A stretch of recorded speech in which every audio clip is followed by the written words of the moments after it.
Bismillahirrahmanirrahim. Assalamualaikum warahmatullahi taala wabarakatuh. Berjumpa lagi kita di dalam sesi mingguan saya. Dan insyaAllah minggu ini kita akan berkongsi lagi. Tapi sebelum tu saya kenalkan diri saya dulu. Saya Saiful Mualim. Jika anda masih mempunyai masalah untuk konsisten, untuk istiqomah dalam network marketing, ataupun business networking kita tak grow ataupun tidak berkembang, atau menghadapi masalah untuk membina tim, insyaAllah hubungi saya dan juga NetPro. Okay, seperti yang kita berkongsi sebelum ini, ada 7 langkah ya dalam network marketing, dan hari ini kita akan berbicara mengenai langkah yang ke-5 ya, iaitu how to get it started. Maknanya bagaimana kita nak memulakan bisnes. Ya, okey. So langkah yang ke-5 ini bagi saya amat penting kerana di sinilah bermulanya kita sebagai seorang distributor untuk beralih kepada lebih melakukan leadership. Maknanya selepas membuat closing, kita harus bergerak ke arah lebih kepada leadership, di mana leadership itu kita gunakan bukan sahaja untuk diri kita tetapi untuk grup kita. Okay. So ada 5 tips seperti biasa. 5 tips bagaimana kita nak get it started atau nak memulakan business partner kita. Jadi tips yang pertama adalah untuk kita arrange a game plan engagement atau a game plan interview. Maknanya kita kena arrange, selepas kita membuat closing, kita kena arrange appointment supaya kita dapat bertemu dengan kita punya potential business partner agar kita dapat align the expectation dan sebagainya. Semasa kita membuat engagement ataupun alignment ini, apa yang kita perlu lakukan di awal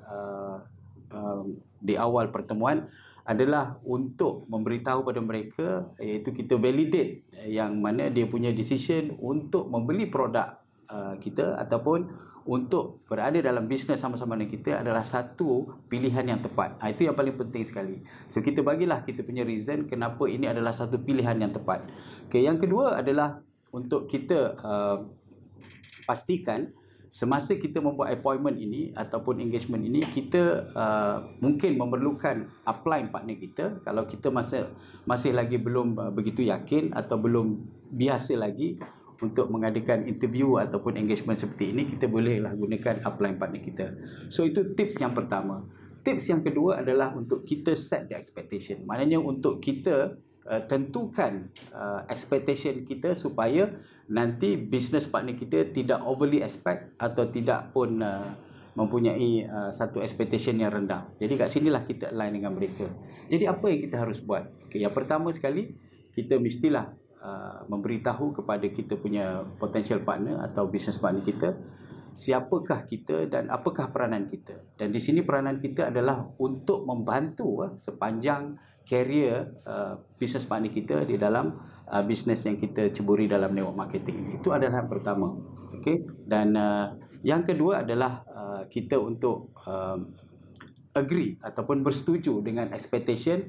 Umpamanya kita, seperti kita telah terangkan sebelum ini, kita boleh gunakan soalan. Umpamanya kita boleh bertanya, okay, berapakah pendapatan yang kita expect, yang kamu expect untuk kamu bersetuju masuk dalam bisnes ini, umpamanya kan, dalam sebulan. So katalah dia bersetuju mengatakan bahawa 5,000 sebulan adalah satu nilai yang sangat berfaedah untuk memulakan bisnes.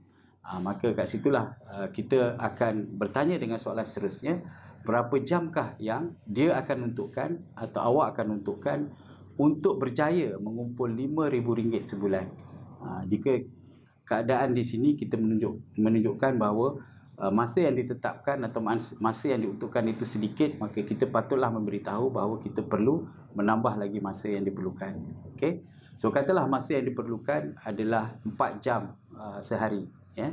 Dan di sini bila kita sudah bersetuju, bolehlah kita recap balik yang mengatakan bahawa Tuan telah pun mengatakan bahawa Tuan memerlukan 5,000 sebulan dengan 4 jam sehari masa yang diuntukkan. Okay?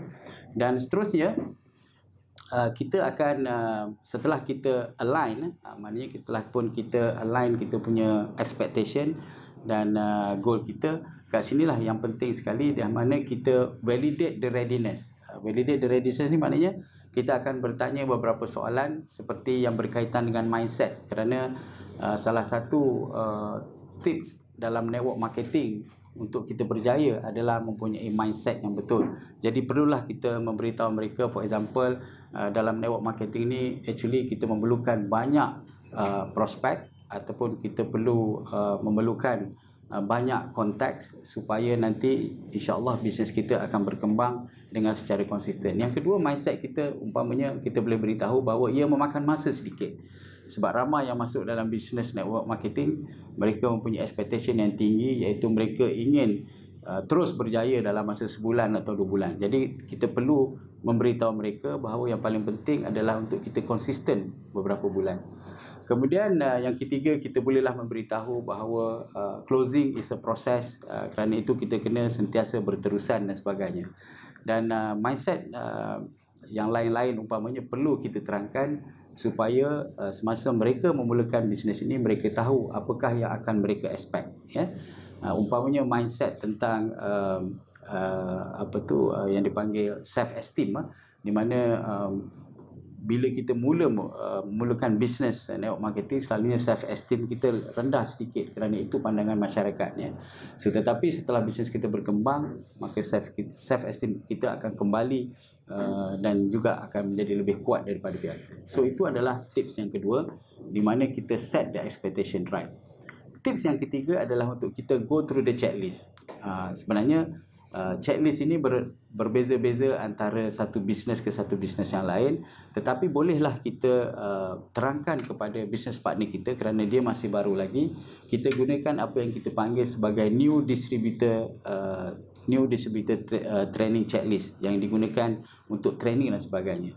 So dalam checklist itu kita akan terangkan apakah yang perlu sebagai seorang distributor yang baru yang perlu tahu, supaya inilah kelengkapan ataupun inilah knowledge ataupun inilah kemahiran yang diperlukan untuk membuat bisnes ini, ya. Dan yang umpamanya yang pertama adalah basic understanding mengenai marketing plan ataupun commission plan. So kita akan memberi kefahaman dari masa ke semasa, dan kita tidak expect untuk partner kita tahu dengan hanya sekali coaching saja, ya. Okey, dan yang keduanya adalah untuk mereka mengetahui serba sedikit tentang product information. Apakah bezanya produk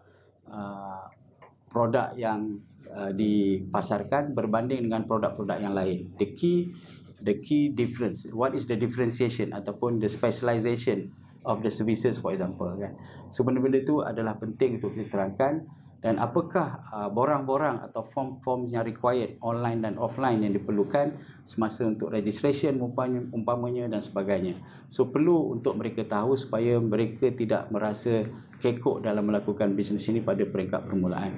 Dan of course kita juga akan memastikan bahawa mereka tahu apakah tools atau peralatan yang patut digunakan semasa mereka membuat bisnes ini, ya.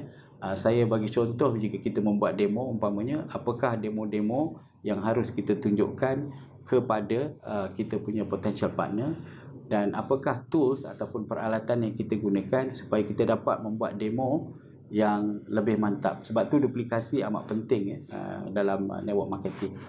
Okay, so itu serba sedikit iaitu tips yang ketiga, di mana kita berbincang mengenai checklist. Kemudian tips yang keempat adalah untuk kita sama-sama create a game plan. Maknanya strategi kita untuk bergerak, bagaimana, how to get started dan sebagainya. So dalam game plan ini yang paling penting sekali adalah kita memastikan kita dan tim kita sama-sama membina satu yang kita panggil sebagai personal journey plan. So kita biarkan business partner kita untuk decide apakah umpamanya dia punya target, leading target dan juga lagging target. Lagging target umpamanya certain rank, untuk naik certain rank pada bulan berapa. Leading target umpamanya berapakah aktiviti demo yang harus dilakukan selama seminggu, berapakah aktiviti sharing harus dilakukan dalam masa sehari, berapakah konteks yang harus kita kontak setiap hari dan sebagainya. So benda ni semuanya harus berada di personal journey plan untuk business partner kita follow supaya mereka akan sentiasa menambah baik dan sentiasa istiqamah, sentiasa konsisten dalam perkongsian mereka. Dan yang kedua adalah untuk kita bersama-sama membina personal activity plan. Personal activity plan ni kita bolehlah membuat 3 months look ahead plan. Maknanya 3 bulan awal planning kita supaya nanti setiap kali business partner kita dalam bisnes ini mereka tidak akan kekok. Maknanya mereka sudah ada planning mereka yang sedia ada. Begitu juga dengan group plan. Group plan ni normally kita kena bimbing mereka, terutama yang baru, kerana group plan ini memerlukan ramai team member daripada team kita, ya. Dan team event seperti ini adalah penting, seperti membuka booth, membuat exhibition dan sebagainya, kerana ini akan memberi satu semangat, ya, memberi kolaborasi yang tinggi antara mereka supaya nanti bila di luar sana mereka boleh lebih berinteract dan berkolaborasi, ya. Dan itu adalah apa yang kita panggil sebagai macam mana kita create game plan kita, iaitu sebagai tips yang keempat. Tips yang kelima adalah untuk kita memberi specific assignment, ya. Sebab apa? Sebab kalau kita tak beri specific assignment, kita mungkin tidak ada alasan yang kukuh untuk kita come back, untuk kita berjumpa balik. Kerana apa? Kerana ramai yang baru dalam bisnes, normally mereka akan berhenti tanpa berita, tiba-tiba je hilang. So kat sinilah kita mungkin bagi assignment yang achievable, yang doable, di mana kita minta mereka feedback bila kita berjumpa, dapatkah memenuhi personal journey plan yang kita mahukan, adakah kita membina prospek seramai yang kita telah tentukan, umpamanya sehari satu, kan. Dan sekiranya perkara-perkara ini kita discuss balik semasa assignment itu, insyaAllah kita boleh revisit balik ataupun kita boleh tengok balik plan itu untuk kita penambah baikkan, ya. Dan yang paling penting sekali dalam assignment ini adalah untuk kita mendengar challenges yang mereka alami dan untuk kita acknowledge dan untuk kita provide solution selepas itu. Jadi itulah 5 tips yang saya nak share dan berkongsi hari ini, macam mana kita nak get it started. Iaitu yang pertama sekali, kita mesti arrange for the interview ataupun the engagement with the new business partner. Yang kedua, kita kena set the expectation right. Yang ketiga, kita go through the checklist apa yang business partner perlu tahu. Yang keempat, kenalah kita create game plan supaya kita sedia ada aktiviti yang business partner kita boleh lakukan. Dan yang kelima, last but not least, adalah untuk kita memberi specific assignment supaya nanti mereka dapat kembali kepada kita untuk berbincang, untuk penambahbaikan dan sebagainya. Itu saja perkongsian saya minggu ini. Assalamualaikum warahmatullahi taala wabarakatuh.